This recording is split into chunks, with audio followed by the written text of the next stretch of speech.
Verónica Santamaría, Heredera millonaria, Acelera por los caminos, embarados de la Campiga, Andalucía, en su Maserati Blanco, VAA, Elena, una campesina con dificultades económicas, caminando por el Arsencan, un bolso gastado, fuera de mi camino, Greta, Verónica Mientras, Acelera, salpicando, Barro a la pobre, Elena Cubiera de Barro, levanta la vista, hacia el coach Q.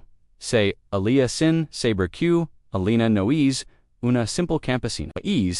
La Heredera secreta de un Imperio farmacéutico Q Vale, miles de Millones, y ahora busca venganza. Lo Q, ocurre. Cambiara todo la carretera rural de la Campega Sevillana estaba cubierta por un barro rojizo tras la lluvia matutina típico de las colinas andaluzas. El pasaje era una postal perfecta. Con olivares que se extendían hasta el horizonte y cortejos blancos dispersos entre venedos dormidos. Todo bagado por la luz dorada que hacía mágica la Campiga Andaluza, incluso en los días lluviosos. Verónica Santamaría pisó el acelerate de su Maserati Gran Turismo, el motoruzio mientras las ruedas se hundían en el barro del camino rural con 28 acos, era la encarnación del privilegio jurado, cabello, rubio perfectumen, incluso bajo la lluvia. Y maquillage, impeccable formado, por Chanel. Su vestimenta era de lo de pies cabeza. Y en el asiento del copiloto, un bolso Hermes de Oyen, siven contenía targuitos, de cordito, sin le matui, la actitud, de quien, nunca hat, tenido, culaca. Su familia controlaba una cadena de hoteles de lujo, por toda España. Verónica había crecido entre villas en Marbella, chalets en Baquera, Barray, Aticos en Madrid. Para la vida era una secuencia interminable de compras en Paris, vacations en el Caribe y fiestas, donde el champán fluye como agua. Nunca había trabajado un día en su vida, convencida de que el mundo la debía todo por el simple hecho de haber nacido Santamaría, y esa mañana se dirigía al corteo familiar cerca de Ronda para un fin de semana de descanso, irritada por haber tenido que tomar la carretera rural en lugar de la autopista. El GPS la había desviado debido a un accidente obligándola a cruzar lo que consideraba tierra de nadie, poblada por campesinos y gente de poca monta, mientras corría entre las curvas. Verónica notó una figura caminando por el arcén. Era una mujer de unos 30 años con el cabello castaco recogido en una simple coleta, vestida con ropa claramente económica, un cardigan de lana gastado, una falda de tela pesada que había visto tiempos mayores y zapatos cómodos pero desgastados. Lavaba un bolso de piel oscuro, claramente vintage y remendado en varios sitios. Elena Torregrosa caminaba lentamente, cuidando de evitar los charcos más profundos. Se dirigía al pueblo para comprar medicinas para su abuela enferma, la única familia que la cuidaba después de la muerte de sus padres, en un accidente de tráfico años atrás. Vivían en un pequeño cortillo cerrado de la familia, sobreviviendo con la pequeña pensión de la abuela y algunos trabajos esporádicos que Elena conseguía en el campo o en las casas del pueblo. A pesar de las mantenía una dignidad natural que se reflejaba en cada uno de sus gestos. Había estudiado farmacia en la Universidad de Sevilla, graduandos con matrícula de honor, pero las estrecheces económicas la habían obligado a abandonar su sueño de abrir una farmacia. Ahora, a los 31 años lujaba diariamente, por sobrevivir, pero nunca había perdido la esperanza de cambiar su vida. Verónica vio esa figura y sintió una irritación molesta crecer dentro de ella. Como se atrevía esa campesina a caminar justo por el arcén, obligándola a reducir la velocidad. La carretera ya era bastante estrecha y esa mujer con su ropa de pobre estrepaba el pasaje que intentaba fotografiar para su perfil de Instagram. Sin vacilar, Verónica aceleró bruscamente y giró hacia un gran charco de barro justo al lado de Elena. Fuera de mi camino, gritó desde la ventanilla, mientras las ruedas del Maserati levantaban una ola de barro mezclado con agua sucia. El impacto fue devastador. Elena quedó completamente cubierta por el barro rojizo, su ropa, cabello y rostro empapados. El barro frío y pegajoso la gadoyó en los hoyos y la boca empapando su ropa ya humeda por la lluvia. El bozo terminó en un charco y Elena tambaleó para no caer. El shock y la humiliación mezclándose en su rostro sucio. Verónica estalló en una risa cruel. Mirando por el espejo retrovisor, divertida por la escena para ella había sido un momento de puro entretenimiento, un pequeño desahogo contra esas personas que se atrevían a estorbar en su camino. Volvió a acelerar, sin pensarlo dos veces, dirigiéndose hacia el cortillo con la satisfacción de quien ha puesto a una inferior en su lugar. Elena permaneció inmóvil en el arcén, goteando barro mientras el coche blanco desaparecía en la distancia. Las lágrimas de rabia y humiliación se mezclaban con el barro en su rostro, pero en sus ojos no había solo dolor, había algo más profundo, una determinación que Verónica no podría imaginar, lo que la rica Heredera no sabía era que Elena Torregrosa escondía un secreto que podría cambiar. Y esa humiliación en el barro estaba a punto de desencadenar una cadena de eventos que transformaría las vidas de ambas para siempre. Elena permaneció bajo la lluvia varios minutos. El barro goteando de su cabello mientras se mezclaba con las lágrimas de rabia. Recogió el bolso del charco y comprobó que los pocos billetes para las medicinas de su abuela seguían secos. Luego comenzó la larga caminata hacia casa. El cortillo de los Torregrosa se alzaba en un valle apartado, rodeado de olivos, centenarios y viñedos abandonados. Era una construcción del siglo XVII con gruesos muros de piedra y vigas de castaco, ennegrecidas por el tiempo. En ciudad había sido la morada de una familia acomida, pero ahora mostraba los signos de décadas de dificultades económicas, techos faltantes, marcos desconchados y un jardín invadido por hierbas.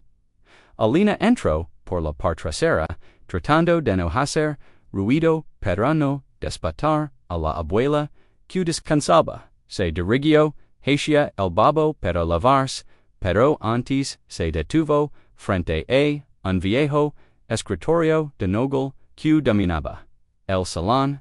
Con las manos temblorosas por el frío y la rabia, abrió el cajón secreto que había descubierto ecos ante los papeles de su abuelo. Dentro había un expediente amarillento por el tiempo, salado con una cinta roja descolorida. Elena lo abrió por encima, vez aunque conocía de memoria cada documento. Eran actas notariales, certificados, accionarios, cartas firmadas por abogados. La increíble historia de su verdadera identidad. Su abuelo Francisco Tora, no siempre había sido un simple campesino. En los ecos wusha había fundado junto a su socio, Juan Morales, una pequeña empresa farmacéutica, Tora Grossa Morales Pharmaceuticals. Francisco había inventado una molécula revolucionaria para curar una enfermedad rara, pero había vendido su parte, el socio por una cifra ridícula, impulsado por la necesidad de curar a su Juan Morales transformó esa pequeña empresa en un gigante global que ahora vale 18,000 millones de euros. Morales Pharmaceuticals se había convertido en una de las multinacionales más poderosas de Europa, con sede en Madrid y filiales por todo el mundo. Pero lo que nadie sabía era que Francisco Torregrossa había retenido derechos ocultos, protegidos por cláusulas legales que se activarían con la muerte de Morales. Juan Morales había muerto 3 meses antes. Elena había seguido la noticia en los periódicos, su corazón latiendo fuerte mientras leía sobre los herederos que se disputaban el Imperio. Pero ninguno de ellos sabía de las cosas secretas que su abuelo había hecho insertar en el contrato original. Según esos documentos, Elena Torregrossa tenía derecho al 40% de la empresa, una participación que la convertía instantánea en una de las mujeres más ricas de Europa. Pero para reclamar sus derechos debía encontrar un abogado capaz de afrontar la guerra legal que seguiría. Y esto requería dinero que no tenía. Elena cerró el expediente. Nuevamente, el corazón pesado. Durante meses, había sanado con finalmente reclamar su herencia, pero cada bufete de abogados que había consultado la había pedido honorarios de cientos de miles de euros solo para comenzar la batalla. Una cruel paradoja, era riquísima en papeles, pero no tenía dinero para demostrar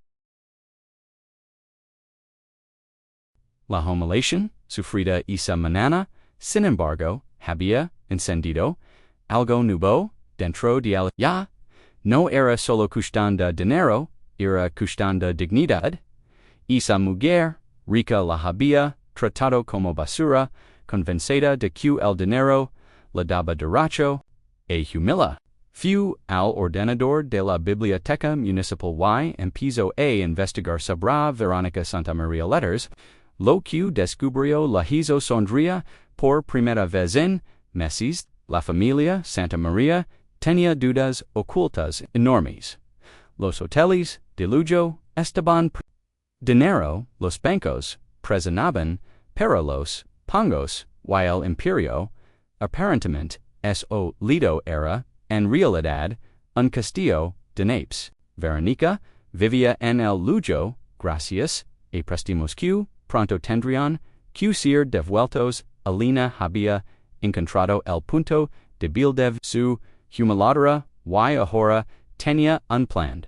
2 semanas después del incidente, Elena había vendido todo lo que poseía de valor para pagar la consulta de Marco Benedetti, un abogado de Sevilla. Marco había confirmado la autenticidad de los documentos de la herencia farmacéutica, pero Elena tenía un plan diferente. A la simple batalla legal había estudiado cada detalle de la vida de Verónica Santamaría a través de las redes sociales, descubriendo que frecuentaba el club de campo la dehesa cerca de Sevilla. Elena consiguió que la invitaran a la fiesta benéfica anual como representante de una ficticia fundación farmacéutica. La noche de la fiesta, Elena se presentó con un vestido elegante, prestido cabello recogido en un mono sofisticado. Ya no era la campesina humilada, era una mujer en misión. Verónica estaba en el centro de la atención. cantando a sus amigas sobre el divertido incident con una campesina maleducada. Elena se acercó al grupo con una sonrisa perfecta. Acabo de mudarme a la zona de trabajo en el sector farmacéutico. El interior de Verónica se incendió inmediatamente. El farmacéutico significaba dinero mucho. Dinero deberías venir a cenar a nuestra casa. Conozco personas que podrían interesarte. Invitó Verónica. Elena aceptó la invitación. Verónica no había reconocido a la mujer humilde demasiado acostumbrada a no ver a las personas que consideraba inferiores. El primer paso del plan estaba completo en el mes siguiente. Elena se convirtió en la amiga más confiable de Verónica, participando en cenas y fiestas mientras descubrían todos los secretos financieros de la familia Santamaría. Letters, los hoteles estaban perdiendo dinero, los préstamos bancarios estaban a punto de vencer. Elena Uteles o los contactos de Marco Benedetti para orquestar el derrumbe hizo circular rumores sobre los problemas financieros en los ambientes correctos, causó cancelations de contratos clave y convenció a un banco suizo para que exigiera la devolución inmediata de 20 millones de euros. Todo se derrumbó en una semana.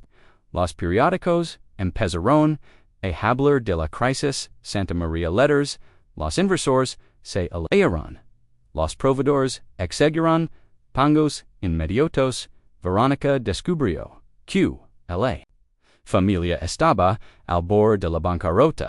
En pánico, Verónica llamó a Elena llorando. No entiendo tu está pasando. Tenemos que vender todo, incluso el cuartillo de la familia. Elena fingió compasión, ofreciendo ayudar a través de una sociedad vinculada a su herencia farmacéutica. Verónica aceptó desesperadamente, firmando todo sin leer los contratos. Solo después de firmar, Elena reveló la verdad. ¿Te acuerdas de esa campesina que cubriste de Barro hace 2 meses? Era yo, Elena, Torgrosa, no Moratini, y paseo todo lo que una vez fui tuyo.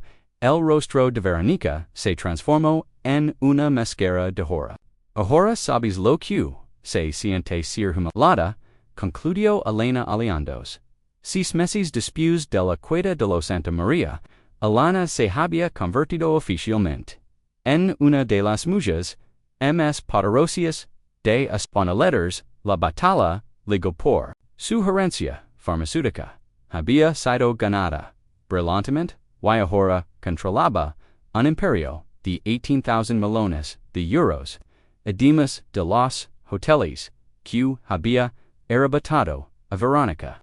Pero la venganza no la había dado la satisfacción que esperaba. Ver a Verónica transformada de princesa mimada a gerente, desesperada que luchaba por mantener el trabajo en sus ex-hotels, había despertado en Elena sentimientos contradictorios. El rebia inicia había dado paso a una extraña forma de compasión. Verónica había tenido que aprender a trabajar por primera vez en su vida. Inicialmente había reaccionado con rabia y resentimiento, convencida de que Elena era un monstruo despiadado. Pero meses de trabajo duró de tratar con clientes difíciles de resolver problemas prácticos que antes ni siquiera había imaginado. Habían empezado a cambiar algo dentro de ella. La mujer que una vez lanzaba barro por diversión estaba descubriendo el valor del trabajo, el respeto hacia quien se ganaba la vida con esfuerzo. La humildad que viene de la necesidad ya no era la heredera mimada que miraba a todos desde arriba, sino una persona que estaba aprendiendo que significaba Remente la vida en da. Elena leveo, Laura en su oficina, después da en da particularmente difícil. Verónica estaba hablando por teléfono con su madre enferma, promotion dol, que encontraría el dinero para los tratamientos privados, a pesar de las dificultades económicas por primera vez Elena vio en la una persona real, no solo el de la riqueza, arrogante, que había querido qastigar, esa noche, Elena tomó una decisión que la sorprendió, llamó a Verónica a su oficina, y la ofreció un ascenso. Directora general de todos los hoteles españoles con un sueldo que la permitiría vivir dignamente y ayudar a la familia por choy. Preguntó Verónica con desconfianza. No. Es suficiente habum destruido la vida dio Elena, mirándola largo rato antes de responder, porque he entendido que la venganza no repara la humiliación, solo cambia a quien la sufre. Tú has cambiado, Verónica, ya no eres la persona que me lanzó barro encima, y tuat, que eres a cambio. Pregunto, Verónica, que nunca olvides quien eres antes. Y quien te has convertido después, que, cuando vis a alguien con dificultades en la carretera, te acuerdas de esa mañana en el campo. Verónica aceptó la oferta, pero con una nueva conciencia. Había entendido que Elena podría haberla destruido completamente, pero había elegido darle una segunda oportunidad de convertirse en una persona mejor. Dos ecos después de la humiliación en el barro. Elena y Verónica se encontraban juntas en la misma carrera rural de la campiga sevillana, donde todo había comenzado, pero esta vez estaban del mismo lado. Sochas, en un proyecto que cambiaría para siempre esa zona. Elena había decidido invertir parte de su fortuna farmacéutica en el renacimiento de la campiga andaluza. Había creado un programa de desarrollo sostenible que transformaba los cortijos abandonados en centros de investigación ecológica, daba trabajo a los jóvenes locales y, sobre todo, ofrecía cuidados médicos gratuitos a quien no podía permitírselos. Verónica se había convertido en la coordinadora del proyecto, utilizando su experiencia en la gestión de hoteles para organizar una red de turismo rural que respetara el medio ambiente y valorara las tradiciones locales. Había aprendido a conocer a cada familia de la zona, a respetar a cada persona independiente de su cuenta bancaria de cuando dejes que había cambiado. Preguntó Verónica mientras caminaban entre los olivos del nuevo centro de investigación. Lo sigo pensando. Tú también has cambiado, Elena, la mujer que orquestó mi cara era despiadada, calculadora. Esta, Elena, que está donando millones para ayudar a la gente, es diferente. Elena sonrió, mirando el pasaje que amaba. Quizás la venganza me enseñó que destruir a alguien no te hacemos fuerte, solo te hacemos sola. Se detuvieron frente al cortillo, donde Elena había crecido, ahora transformado en un museo de la medicina popular andaluza. La abuela había muerto el año anterior, pero había visto a su nieta convertirse en una de las muchas más respetadas de España, no solo por la riqueza, sino por cómo la había utilizado. Sabes que pensó Verónica, creo que esa mañana en el barro tenía que pasa, no para justificar lo que hice, sino porque puso en marca algo que nos cambió a ambas para mejor. Alina Estentio, el borro se puede lavar, la crueldad, son más difíciles de limpiar. Mientras, Valvianhacia los coches se encontraron con una familia de turistas, alemanes que había perdido el camino. Verónica se acercó inmediatamente para ayudarlos, hablando con gentileza y paciencia, dando indicaciones detalladas e incluso algunos consejos sobre los mayores lugares que visitar. Alina la observa. La mujer que, una vez gritó fuera de mi camino ahora se detiene para ayudar a desconocidos en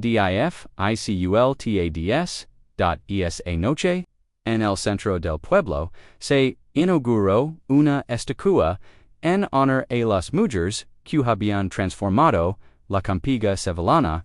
La placa rezaba Elena Torregrosa y Verónica Santamaría, que demuestran que el verdadero poder está en la venta a otros, no en humillarlos durante el discurso de inauguración. Elena tomó el esta astucia no celebra la riqueza o el éxito, celebra la capacidad de transformar un momento de ocio en una oportunidad de crecimiento, celebra el hecho de que todos merecimos una segunda oportunidad y que el verdadero lujo no es lo que pases, sino lo que logras donar.